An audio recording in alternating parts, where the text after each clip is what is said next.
Big Boss season 6 episode 59 എത്തി നിൽക്കുമ്പോൾ B hotel വരെ എത്തിയിട്ടുണ്ട്. അപ്പോൾ ബി ഹോട്ടലിനെ പറ്റി പറയുകയാണെങ്കിൽ, ഒറ്റ വാക്കി പറയുകയാണെങ്കിൽ നല്ല രീതിയിൽ ബോറായിട്ടുണ്ട്. അത് ബിഗ് ബോസിൻ്റെ ഭാഗത്തു നിന്നായാലും ഹൗസിലുള്ള ആളുകളുടെ ഭാഗത്തു നിന്നായാലും രണ്ടും നല്ല രീതിയിൽ കുളമായിട്ടുണ്ട് തന്നെ പറയണം. കാരണം എടുത്തു പറയുകയാണെങ്കിൽ ഇതിൻ്റെ ഒരു സെലക്ഷൻ ഇൻ്റർവ്യൂ ഉണ്ടായിരുന്നല്ലോ, രാവിലെ തന്നെ ഇൻ്റർവ്യൂ ഉണ്ടായിരുന്നു. ഓരോരോ ടാസ്കുകൾ, ഓരോരോ ജോബുകളിലോട്ടുള്ള വേക്കൻസിക്കുള്ള ഇൻ്റർവ്യൂ, പവർ റൂമാണ് ഇൻ്റർവ്യൂ നടത്തുന്നത്. അപ്പോൾ പവർ റൂമിൻ്റെ ഒരു നിലപാട് വെച്ചിട്ട് അവിടെ പലരും പേഴ്സണൽ ഗ്രഡ്ജ് തീർക്കുന്ന പോലെയാണ് എനിക്ക് തോന്നിയത്. എടുത്തു പറയുകയാണെങ്കിൽ നോറയും അൻസുബയും, പിന്നെ അവരുടെ പപ്പറ്റായിട്ട് നിൽക്കുന്ന ഋഷിയുടെ കാര്യം പറയാനുണ്ട്, അത് ഞാൻ ലാസ്റ്റ് പറയാം. അപ്പോൾ ആ ഒരു രീതിയിലാണ് ഇൻ്റർവ്യൂ നടന്നത്. അതിൻ്റെ ഒരു ഭാഗമായിട്ട് ജാസ്മിനെയും സിജോയും കൊണ്ടുപോയി ബാത്റൂമിൽ ഇട്ടപ്പോൾ തന്നെ എനിക്ക് മനസ്സിലായി ഇത് ഏത് രീതിയിലാണ് ഇത് പോകാൻ പോകുന്നത് എന്നുള്ള കാര്യം എനിക്ക് ഏകദേശം മനസ്സിലായിട്ടുണ്ടായിരുന്നു. അപ്പോൾ ടാസ്കിലോട്ട് വരികയാണെങ്കിൽ ബിഗ് ബോസിൻ്റെ ഭാഗം അവർക്ക് കൊടുത്ത കോസ്റ്റ്യൂമിൽ തന്നെ പണിപാളി എന്ന് പറയണം. ഇത്രയും ബോറായിട്ടുള്ളൊരു കോസ്റ്റ്യൂം എവിടെ നിന്ന് തപ്പിക്കോട്ടെന്ന് അറിയില്ല, ആരെ മനസ്സിലാവുന്നില്ല. ഒന്നാമത്തെ കാര്യം, ആരൊക്കെയാണ് ഏതൊക്കെ ടീമാണെന്നൊന്നും ആർക്കൊക്കെ എന്തൊക്കെ ഡ്യൂട്ടിയാണെന്ന് ഒരു തരത്തിൽ മനസ്സിലാവാത്ത രീതിയിൽ എല്ലാവർക്കും ഒരേ കോസ്റ്റ്യൂം. എൻ്റെ ചെറിയ എന്തോ ഡിഫറൻസ് കൊടുത്തിട്ട്, ക്യാപ്പ് പോലെ ഇതുപോലെയൊക്കെ കൊടുത്തിട്ട് ചെറിയ ഡിഫറൻസ് കൊടുത്തിട്ട് എന്തിനാണ് ഒരു ഷോ ഡയറക്ടർ ഈ ഒരു പരിപാടി കാണിച്ചതെന്ന് എനിക്ക് സത്യം പറഞ്ഞാൽ മനസ്സിലായില്ല. ഓരോ കാറ്റഗറി ജോബിന് അതിൻ്റേതായ കോസ്റ്റ്യൂം കൊടുത്തു കഴിഞ്ഞാൽ അത് കാണാൻ തന്നെ ഒരു രസം ഉണ്ടാവും. ഇതെല്ലാവരും ഒരുമാതിരി കാപ്പുടിവാല ടൈപ്പ് കോസ്റ്റ്യൂം ഇട്ടിട്ട് എന്താണ് അവർ അതുകൊണ്ട് ഉദ്ദേശിച്ചത്, കളറാക്കാനാണ് ഉദ്ദേശിച്ചെങ്കിൽ നല്ല രീതിയിൽ കളറായിട്ടുണ്ട്, നല്ല കളറായിട്ടുണ്ട്. അപ്പോൾ ആ തുടക്കത്തിൽ തന്നെ പണിപാള രീതിയിലാണ് എനിക്ക് തോന്നിയത്. പിന്നെ പറയുകയാണെങ്കിൽ പലരും ടാസ്കിൽ നിന്ന് മാറി, അതായത് അവരുടെ ടാസ്കിൽ നിന്ന് മാറി നിന്ന് കളിക്കുന്ന പോലെയാണ് എനിക്ക് തോന്നിയത്. ആരും അവരുടെ ക്യാരക്ടർ പിടിച്ച് നിന്നെന്ന് പറയാനായിട്ട് പറ്റിയ ഒരാൾ പോലും അതിൻ്റെ അകത്തുണ്ടായില്ല. ഒരാൾ പോലും ക്യാരക്ടർ പിടിച്ച് അവസാനം വരെ പൊരുതി നിന്നു എന്നൊക്കെ പറയാൻ പറ്റുന്ന രീതിയിൽ ഉണ്ടായില്ല. എല്ലാവരും അതിൻ്റേതായ രീതിയിൽ അവരുടേതായ ഒരു പേഴ്സണാലിറ്റി പിടിച്ചു പോയ പോലെ തന്നെ എനിക്ക് തോന്നിയത്. ആരും ക്യാരക്ടറിലോട്ട് അങ്ങ് ഇറങ്ങി ചെന്നിട്ടില്ല. പിന്നെ ക്യാരക്ടറിലോട്ട് ഇറങ്ങിച്ചെന്ന് പറയുകയാണെങ്കിൽ അപ്സരയൊക്കെ പറയേണ്ടി വരും. അപ്സരയൊക്കെ നല്ല രീതിയിൽ വെറുപ്പിക്കലായിരുന്നായിട്ട് എനിക്ക് പേഴ്സണലി ഫീൽ ചെയ്തത് നല്ല വെറുപ്പിക്കലായിട്ടാണ് തോന്നിയത്. ഒരു ഗസ്റ്റ് വന്നിട്ട് ഗസ്റ്റിൻ്റെ പുറകെ നടന്ന് ശല്യം ചെയ്യണ പോലെയാണ് എനിക്ക് തോന്നിയത്. ലൈവിൽ ഒരുപാട് തവണ ബിഗ് ബോസ് വിളിച്ച് പറയുന്നുണ്ട്, ഗസ്റ്റിനെ ശല്യം ചെയ്യില്ല എന്ന് പറഞ്ഞ് ഒരുപാട് തവണ വിളിച്ച് പറയുന്നുണ്ട്. അപ്പോൾ ഹോട്ടൽ ടാസ്കിലോട്ട് സാബുമോൻ കയറി. സാബുമോൻ്റെ ടാസ്കുകൾ എനിക്ക് കറക്റ്റായിട്ട് എനിക്ക് എങ്ങനെയാണെന്ന് അറിയില്ല, കാരണം പുള്ളിയുടെ ഗെയിം ഞാൻ കണ്ടിട്ടില്ല. ആ ഒരു സീസൺ ഞാൻ കാണാത്തതുകൊണ്ട് തന്നെ എനിക്ക് പുള്ളിയുടെ ഗെയിം എങ്ങനെയാണ്, പുള്ളിയുടെ സ്ട്രാറ്റജി എങ്ങനെയാണെന്നൊക്കെ എനിക്കറിയില്ല. എന്തായാലും ഒരുപാട് ഫാൻസ് കാത്തിരുന്ന ഒരു എൻട്രി ആണെന്ന് എനിക്ക് സോഷ്യൽ മീഡിയയിലെ ട്രോളുകളും കാര്യങ്ങളൊക്കെ കണ്ടപ്പോൾ എനിക്ക് തോന്നി. അപ്പോൾ പുള്ളി എൻ്റെ അകത്തോട്ട് കയറിയിട്ട് ഒരു ഇമ്പാക്ട് ഉണ്ടാക്കിയെന്ന് ചോദിച്ചാൽ എനിക്ക് പേഴ്സണലി എനിക്ക് തോന്നിയില്ല, ഒരു വലിയ ഇമ്പാക്ട് ഉണ്ടാക്കിയിട്ട് എനിക്ക് തോന്നിയില്ല. കാരണം അത് സാബുമോൻ്റെ പ്രശ്നമാണെന്നല്ല ഞാൻ പറയുന്നത്, അതിൻ്റെ അകത്ത് നിൽക്കുന്ന ആളുകളുടെ പ്രശ്നം കൊണ്ടാണ് ഞാൻ അങ്ങനെ പറഞ്ഞത്. കാരണം നമ്മൾ ഓപ്പോസിറ്റ് നിൽക്കുന്ന ആളുകൾ നല്ല രീതിയിൽ സ്ട്രോങ് ആണെങ്കിൽ, അല്ല അതുപോലെ നിലവാരമുള്ള ആളുകളാണെങ്കിലേ നമുക്ക് അതനുസരിച്ച് ചെയ്യാൻ പറ്റുള്ളൂ. അപ്പോൾ അങ്ങനത്തെ ആളുകൾ അതിൻ്റെ ഇടയിൽ നിൽക്കുന്നതിൻ്റെ ഇടയിൽ സാബു പോയി കയറിയിട്ട് പ്രത്യേകിച്ചൊന്നും ചെയ്യാനില്ലാത്ത പോലെ പുള്ളി ലൈവിലൊക്കെ നല്ല ലാഗായിരുന്നു. ഒരുപാട് നേരം പുള്ളി തന്നെ പറയുന്നുണ്ടായിരുന്നു ബോറടിക്കുന്നുണ്ടായിരുന്നു. അതൊക്കെ കട്ട് ചെയ്ത് എപ്പിസോഡിൽ ഒരു എപ്പിസോഡാക്കി എടുക്കാനായിട്ട് എഡിറ്റർമാർ നല്ല പാടുപെട്ടെന്ന് തോന്നുന്നു. കാരണം ലൈവിൽ അത്യാവശ്യം നല്ല ലാഗ് ഉണ്ടായിരുന്നു. അപ്പോൾ എനിക്ക് പറയാനുള്ള കാര്യം എന്ന് വെച്ചാൽ, എക്സ്പോസ്ഡ് ആയിട്ടുള്ള ഒരാൾ എന്ന് പറഞ്ഞാൽ നോറയുടെ ഒരുപാട് കാര്യങ്ങൾ എക്സ്പോസ് ചെയ്യാനായിട്ട് സാബുമോൻ ശ്രമിച്ച പോലെ എനിക്ക് ഫീൽ ചെയ്ത്. നോറയെ ഒരു ടാർഗറ്റ് ചെയ്താണ് അകത്തോട്ട് കയറിയെന്ന് ആ തുടക്കത്തിൽ തന്നെ മനസ്സിലായി. കാരണം ഒരുപാട് കാര്യത്തിൽ നോറയെ പോയി പ്രൊവോക്ക് ചെയ്യുന്ന സാബുവിനെ പല സിറ്റുവേഷനിൽ കണ്ടു. അപ്പോൾ നോറയുടെ സിറ്റുവേഷനിലോട്ട് വരുന്നതിന് മുന്നേ നമുക്ക് സീക്രട്ട് ഏജൻറ്റ് സായിയുടെ കാര്യം പറയേണ്ടതായിട്ടിരിക്കുന്നുണ്ട്. അപ്പോൾ സായിയുടെ ഒരു കാര്യം, പാവം എല്ലാ കാറിലൊന്ന് റിവ്യൂ ചെയ്തിരുന്നാൽ മതിയെന്ന് പിന്നെയും പറയിച്ചുകൊണ്ടിരിക്കുകയാണ് പുള്ളിക്കാരൻ. അതായത് നമ്മൾ ഈ സോഷ്യൽ മീഡിയയിൽ റിവ്യൂ പറയുന്ന സീക്രട്ട് ഏജൻറ്റ് എന്നൊക്കെ പറയുമ്പോൾ പുള്ളി വലിയൊരു സംഭവം എന്നൊക്കെയാണ് ഞാൻ പേഴ്സണലി വിചാരിച്ചിരുന്നത്. പക്ഷേ ഇയാൾ വെറും മണ്ടനാണെന്ന് ഇപ്പോഴാണ് മനസ്സിലായത്.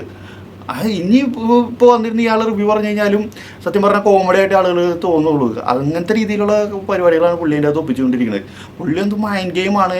എൻ്റെ ഈ 20 ദിവസം കഴിഞ്ഞ് 36ാമത്തെ ദിവസം കണ്ടു എൻ്റെ ഗെയിം വരുള്ളൂ, അതുപോലെ ഞാൻ അനലൈസിങ് ആയിക്കോളൂ എന്നൊക്കെ പറഞ്ഞിട്ട് പുള്ളി കാണിച്ചുകൊണ്ടിരിക്കണൊക്കെ മണ്ടത്തരവും. പുള്ളിക്ക് പുള്ളിയുടേതായ ഒരു സ്റ്റാൻഡേർഡിലോട്ട് ഇറക്കാൻ പറ്റുന്നില്ല. സത്യം പറഞ്ഞാൽ എനിക്ക് തോന്നുന്നു പുണ്യമോന്തന ഒക്കെ ഈ ഒരു ഗെയിം ബിഗ് ബോസ് കാണുന്നുണ്ടെങ്കിൽ, കാണാൻ ചാൻസ് ഇല്ല, കാണുന്നുണ്ടെങ്കിൽ ഇരുന്ന് ചിരിച്ചൊരു വഴിയായിട്ടുണ്ടാവും. അങ്ങനത്തെ രീതിയിലാണ് സായിയുടെ ഒരു പോക്ക് പോയിക്കൊണ്ടിരിക്കുന്നത്. അപ്പോൾ സായിയുടെ ഒരു ഇന്ന് പറ്റിയ അബദ്ധം പറയുകയാണെങ്കിൽ, സായിക്ക് കിട്ടിയത് ഏറ്റവും അടിപൊളി, ഏറ്റവും സേഫായിട്ട് നിൽക്കാൻ പറ്റിയൊരു പൊസിഷനാണ് സായി കിട്ടിയത്. അതായത് ഇതുവരെ നമ്മൾ ബിഗ് ബോസിൽ അങ്ങനെ കാണാത്തൊരു ഐറ്റമാണ് റോബോട്ട്, റോബോട്ട് എന്നുള്ളൊരു കാര്യം അതിൽ കിട്ടി. അത് പവർ റൂം സായിക്ക് പണിയെടുക്കണ്ടല്ലോ എന്നുള്ള രീതിയിൽ കൊടുത്തതാണ്. അത് എന്തോ ആയിക്കോട്ടെ, സായിക്ക് ഇത്രയും നല്ലൊരു ഐറ്റം കിട്ടി. അപ്പോൾ ഈ ഒരു ചലഞ്ചർ അല്ലെങ്കിൽ ഗസ്റ്റ് അകത്തോട്ട് വരുമ്പോൾ എന്ന് പറഞ്ഞാൽ പലരും നിസ്സായ അവസ്ഥയിലായി പോകും. കാരണം നമ്മളൊക്കെ ഒരുപാട് ഒപ്പോസ് ചെയ്യുന്ന ആളുകളൊക്കെ കൂടെ ചിലപ്പോൾ കയറി വരുന്നത്. ഇപ്പോൾ കഴിഞ്ഞ സീസണിൽ തന്നെ അഖിൽമാരാർക്ക് കിട്ടിയത് നമ്മുടെ ഡോക്ടർ റോബിനാണ്. ഡോക്ടർ റോബിൻ നല്ല രീതിയിൽ മുതലാക്കിയിട്ട് തന്നെ ഇറങ്ങിപ്പോയത്. ആളെ കൊണ്ട് ഇടക്കിടക്ക് വിളിച്ച് മസാജ് ചെയ്യിപ്പിക്കലും. അപ്പോൾ അഖിൽമാരാർ ചോദിക്കുന്നുണ്ട്, നീ മുതലെടുക്കുകയാണല്ലേ എന്നൊക്കെ പറഞ്ഞ് ചോദിക്കുന്നത്. അപ്പോൾ അങ്ങനത്തെ ഒരു നിസ്സഹായ അവസ്ഥ കണ്ടസ്റ്റന്റുകൾക്ക് വരുന്നൊരു ടാസ്ക്കാണ് ഈ ഹോട്ടൽ ടാസ്ക്. അപ്പോൾ ആ ഒരു സിറ്റുവേഷനിൽ ഏറ്റവും ന്യൂട്രലായിട്ട് നിൽക്കാൻ പറ്റിയൊരു കാറ്റഗറി ആയിട്ട് കിട്ടിയൊരു സംഭവമാണ് ഈ റോബോട്ട്. അപ്പോൾ റോബോട്ടിന് ഹ്യൂമൻ്റെ ഒരു ഇമോഷൻസും കാണിക്കാണ്ട് പുള്ളിക്ക് എന്ത് വേണമെങ്കിലും അതിൻ്റെ പുള്ളി എന്ത് കാണിച്ചാലും അത് റോബോട്ടിൻ്റെതായ ഒരു ക്യാരക്ടറാണെന്ന് പറഞ്ഞ് അവസാനിപ്പിക്കാം. അല്ലെങ്കിൽ എന്തെങ്കിലും ഒരു കാര്യം കൊടുക്കുമ്പോൾ ആ ഒരു പ്രോഗ്രാം ഈ റോബോട്ടിലില്ല എന്ന് പറയാം. എന്തൊക്കെ വഴിയുണ്ട്. പക്ഷേ അവിടെ സാബുമോനിട്ട് നമ്മുടെ സായിനിട്ട് പണിയെടുപ്പിക്കുന്നതായിട്ട് എനിക്ക് തോന്നി. കാരണം പുള്ളിയുടെ ഏതോ സിനിമ സീക്രട്ട് ഏജന്റ് കാറിലിരുന്ന് റിവ്യൂ ചെയ്തിട്ടുണ്ടെന്ന് തോന്നുന്നുണ്ട്. കാരണം അവിടെ വിളിച്ചു നിർത്തി ഒരു റിവ്യൂ പറയിപ്പിക്കുന്ന ഒരു സിറ്റുവേഷനിലോട്ട് കൊണ്ടുപോയി. അത് അതിനും വലിയ നാണക്കേട് ഇനി ഈ സായിക്ക് ഇനി വരാനില്ല. കാരണം അത്രയും വീട്ട് സാബുമോനായിട്ട് പൊളിച്ചടക്കിയിട്ടുണ്ട് സായിന്.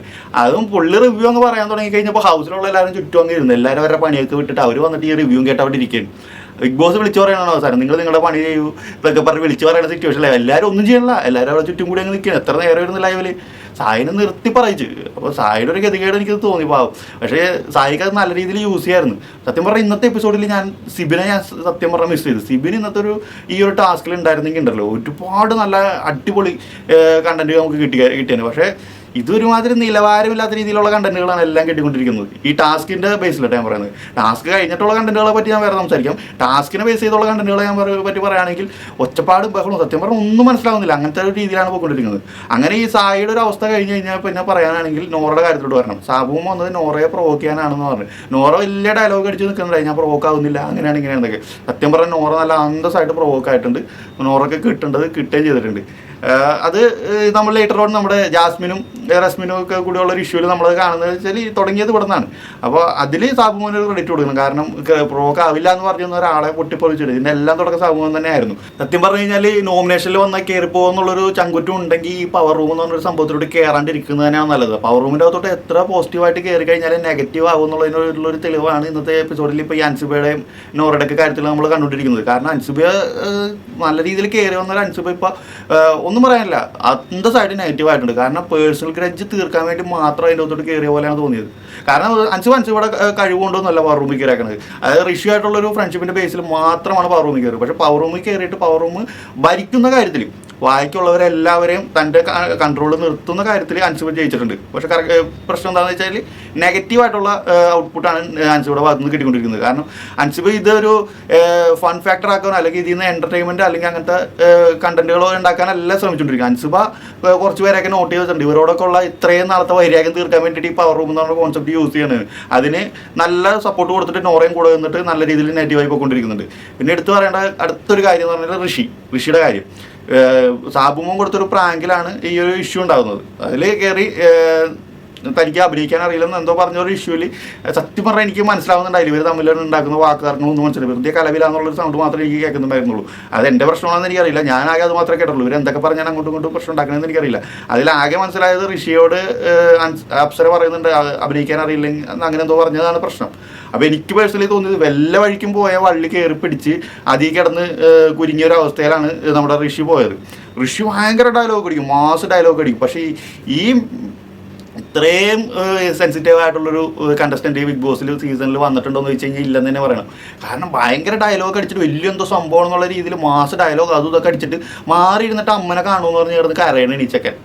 എന്ത് പറയാനാണ്, ബിഗ് ബോസിൽ വന്നിട്ട് അവിടെ 2-3 പെൺപിള്ളേർ കിടന്ന് ഡയലോഗ് അടിച്ചപ്പോൾ മാറിയിരുന്ന അമ്മനെ കാണുമെന്ന് പറഞ്ഞ് കരഞ്ഞ ഒരു ചെക്കൻ. അവരെന്താ പറയേണ്ടത്?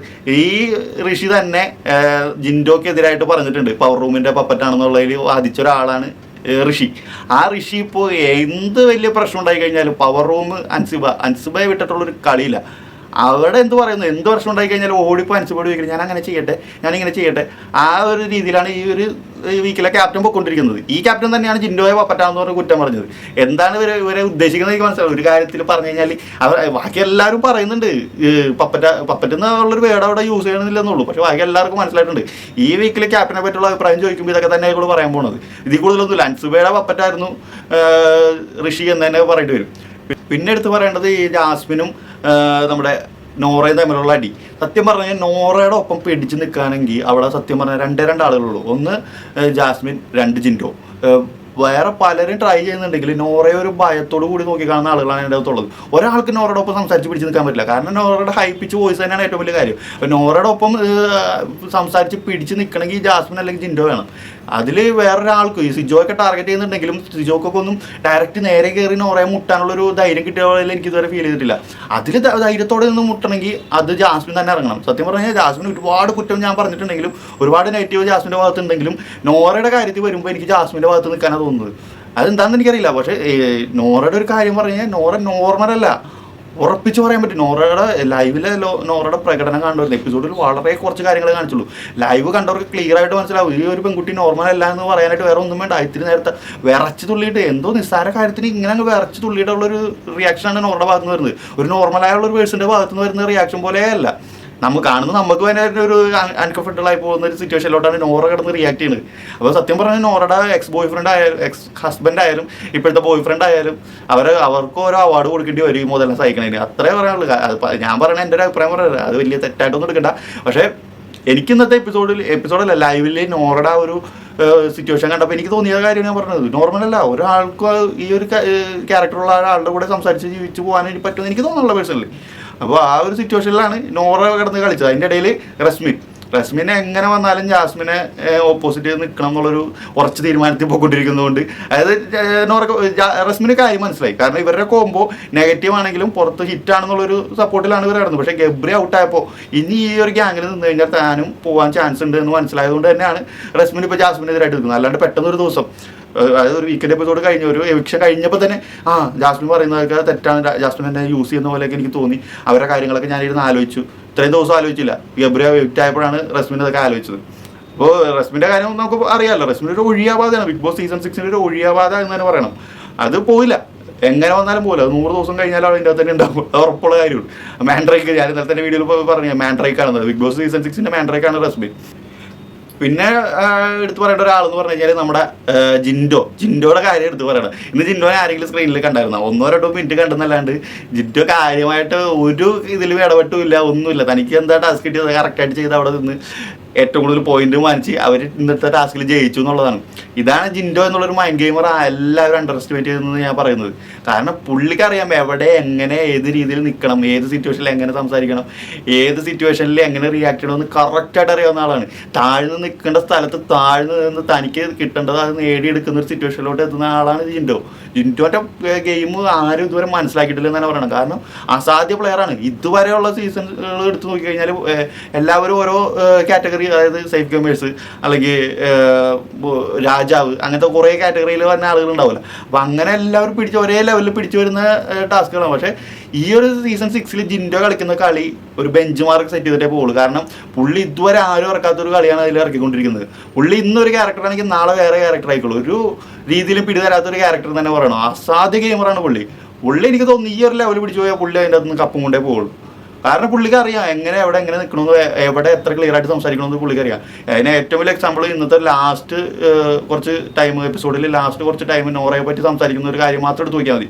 നോറയെ പറ്റിയുള്ള കാര്യങ്ങൾ ക്ലിയർ ആയിട്ട് പോയിന്റ് ആയിട്ട് എടുത്തിട്ട് അവിടെ പുള്ളി അവസാനിപ്പിച്ചു, പുള്ളിയുടെ കോൺവെർസേഷൻ അവസാനിപ്പിച്ച്. അതാണ് ജിൻഡോ. പറയേണ്ട പോയിന്റ്സ് അവിടെ പറയുക. ആര് പുള്ളിയായിട്ട് സംസാരിച്ചാൽ ഇപ്പോൾ ഓക്കെ അവരെല്ലാവരും ജിൻഡോയെ ഡോമിനേറ്റ് ചെയ്ത് സംസാരിച്ചു എന്നിരിക്കട്ടെ. പക്ഷേ അവിടെ വാലിഡ് ആയിട്ടുള്ള പോയിന്റുകൾ ഇറക്കിയിട്ട് തന്നെയാണ് ജിൻഡോ പോകുന്നത്. അതാണ് ജിൻഡോ ബാക്കിയുള്ള കണ്ടസ്റ്റന്റുകളിൽ നിന്ന് വ്യത്യസ്തരാക്കി നിർത്തുന്നത്. പിന്നെ ഇതിൻ്റെ ഇടയിൽ അപ്സരയും ശരണ്യയും കൂടിയുള്ള ഒരു അടി ഉണ്ടായിരുന്നു. അപ്പോൾ അതിനെപ്പറ്റി പറയുകയാണെങ്കിൽ ശരണ്യ നല്ല രീതിയിൽ കിടന്ന് കഷ്ടപ്പെട്ടുകൊണ്ടിരിക്കുകയാണ്. കാരണം എവിക്ഷനിൽ വന്നിട്ടുണ്ടല്ലോ, നോമിനേഷനിൽ വന്നിട്ടുണ്ടല്ലോ. അപ്പോൾ ഇത്രയും നാൾ സേഫ് ആയിട്ടിരുന്നത് കൊണ്ട് ഇപ്പോൾ കാര്യമായിട്ടുള്ള കണ്ടന്റിലോട്ടൊന്നും ഇടപെടാണ്ട് അവിടെ സേഫ് ആയിട്ടിരുന്ന് കളിച്ച ആൾക്ക് ഇപ്പോൾ മനസ്സിലായിട്ടുണ്ട് ഈ ആഴ്ച കാര്യമായിട്ടുള്ള കണ്ടന്റ് ഉണ്ടാക്കിയില്ലെങ്കിൽ ഒരു വോട്ട് പോലും കിട്ടില്ല എന്ന് പുള്ളിക്കാരിക്ക് മനസ്സിലായിട്ടുണ്ട്. അപ്പോൾ അതിനുവേണ്ടി കഷ്ടപ്പെടുന്ന കിടന്ന് കണ്ടന്റ് ഉണ്ടാക്കിക്കൊണ്ടിരിക്കുന്നത്. അതിന് പുള്ളിക്കാരി ആദ്യം തന്നെ കണ്ടെത്തിയാക്കുന്ന ഒരു എര എന്ന് പറഞ്ഞാൽ അപ്സരയാണ്. ഇതെല്ലാം സംഭവിച്ചത് ഇവരെല്ലാവരും ഒരു സ്ട്രാറ്റജി മാറിയത് ഈ ഒരു വീക്കെൻഡ് എപ്പിസോഡ് കഴിഞ്ഞതോടുകൂടിയാണെന്നുള്ള ആലോചിക്കുന്നത്. അപ്സരയുടെ സ്റ്റാറ്റസ് മാറി, പിന്നെ ഈ ശരണ്യയുടെ സ്റ്റാറ്റസ് മാറി, റസ്മിൻ്റെ സ്റ്റാറ്റസ് മാറി, ജാസ്മിൻ്റെ സ്റ്റാറ്റസ് മാറി, എല്ലാവരും അൻസിബയുടെ സ്റ്റാറ്റസ് മാറി, എല്ലാവരുടെയും ക്യാരക്ടർ മാറിയത് ഈ ഒരൊറ്റ വീക്കെൻഡ് കഴിഞ്ഞപ്പോഴാണ്. ഇതുവരെ എല്ലാവരും ഒരേപോലെ വന്നിട്ട് ഈ ഒരു വീക്കെൻഡ് എപ്പിസോഡ് കഴിഞ്ഞപ്പോൾ ഒരു ലാലേട്ടൻ വന്ന് പോയി കഴിഞ്ഞപ്പോൾ എല്ലാവരുടെയും സ്വഭാവം സ്വിച്ചിട്ട് പോലെ മാറിയതായിട്ട് എനിക്ക് ഫീൽ ചെയ്യണം ഇപ്പോൾ ഈ ഒരു വീക്കിൽ ഇത് നോക്കിയിട്ട്. ഇനി നാളത്തെ എപ്പിസോഡിൽ ശ്വേതാമേനം വന്നിട്ട് പവർ റൂമിൽ കയറാനുള്ള ഒരു അഭ്യാസം ഇറക്കുന്നുണ്ട്. അത് അവരെല്ലാവരും തടഞ്ഞു വെച്ച് തീർന്നുണ്ട്. സത്യം പറഞ്ഞാൽ ഈ പവർ റൂമിനെയും ഈ ടാസ്കിലോട്ട് ഉൾപ്പെടുത്തുമായിരുന്നു. അവർക്കും പോയിന്റ് കിട്ടണമെന്നുള്ളൊരു രീതിയിലോട്ട് കൊടുക്കുമായിരുന്നു. അങ്ങനെ ആയിരുന്നെങ്കിൽ കുറച്ചും കൂടി കളറായിരുന്നു. ഇത് പവർ റൂമിന് അതിൻ്റെ അകത്തൊന്നും ചെയ്യാനില്ല. എല്ലാവരും മെക്കിട്ട് കയറി നടക്കാന്നല്ലാണ്ട് പവർ റൂമിനെ ഒന്നും കാര്യമായിട്ട് അവർക്ക് ചെയ്തില്ലെങ്കിലും അവർ അവിടെ നിൽക്കും. കാരണം ഈ വരുന്ന ചലഞ്ചേഴ്സിനോട് അവർക്ക് വേണമെങ്കിൽ എതിർത്ത് നിന്ന് സംസാരിച്ചാലും ഒന്നും നഷ്ടപ്പെടാനില്ല. കാരണം അവർക്ക് പോയിന്റ് ആവശ്യമില്ല. അപ്പോൾ അതുകൊണ്ട് തന്നെ എനിക്ക് ഈ ഒരു BB ഹോട്ടലിൻ്റെ ഒരു പ്ലാനിങ് മൊത്തത്തിൽ തെറ്റായിട്ടാണ് എനിക്ക് ഫീൽ ചെയ്തത്. സത്യം പറഞ്ഞാൽ കുളം തോണ്ടി കൈ തന്നിട്ടുണ്ട് ഈ ഒരു ഹോട്ടൽ ടാസ്ക്. ഇനി ബാക്കിയുള്ളത് നാളത്തെ ശ്വേതാമേൻ്റെ എൻട്രി കഴിഞ്ഞിട്ട് നമുക്ക് കൂടുതൽ സംസാരിക്കാം ഏത് ലെവലിലോട്ട് പോകുമെന്നുള്ളത്. അപ്പോൾ എന്തായാലും നോക്കി അത് കണ്ടിട്ട് നമുക്ക് ബാക്കി പറയാം. അതുവരെ